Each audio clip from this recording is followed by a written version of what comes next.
Hello students, welcome to eVidya Sum. আৰু এটা question লৈ আহিছো SSLC এক্সামত অহা বহুত ইম্পৰ্টেন্ট কোৱেশ্চন এনেকুৱা ধৰণৰ কোৱেশ্চনবোৰ আহিব খালি নাম্বাৰবোৰ চেঞ্জ কৰি দিব আমাক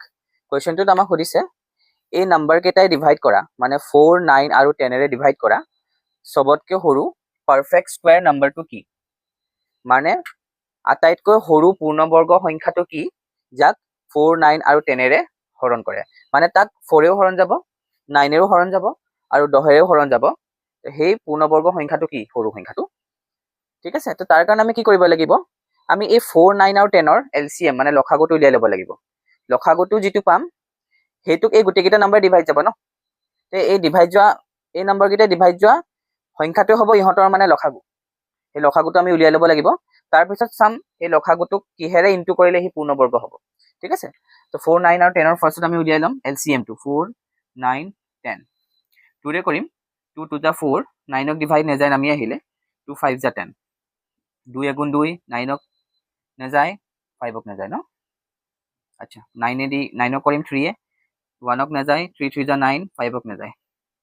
ঠিক আছে তো এলসিএম টো আমি পাম এলসিএম মানে লসাগু 4 9 আৰু 10 ৰ কিমান পালো 2 into 2 into 3 into 3 into 5 পালো 1 লিখিলে হ'ব আচ্ছা তো কিমান হ'বগে তো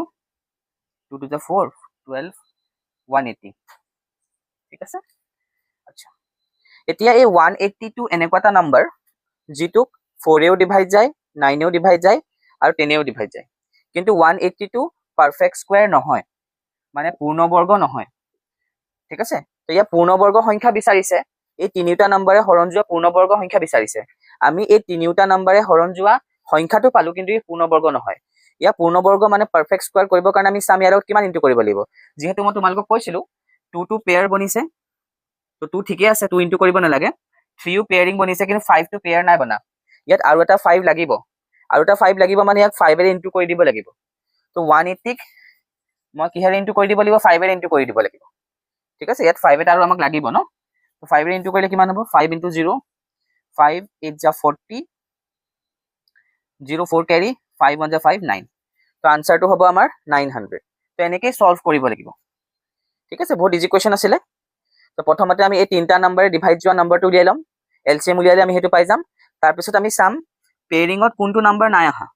এতিয়া 5 টো নাই আহা ন 5 টো জোৰ হ'ব কাৰণে আমাক আৰু এটা 5 লাগে ইয়াৰ লগত 5 এটা ইনটু কৰিব লাগিব ইয়াৰ লগত ইনটু কৰা মানে আমি ইয়াৰ লগত ইনটু কৰি দিম যেটো নম্বৰ পাম হেতুৱে পূৰ্ণবৰ্গ হ'ব যাকে তিনটাই ডিভাইড যায় থ্যাংক ইউ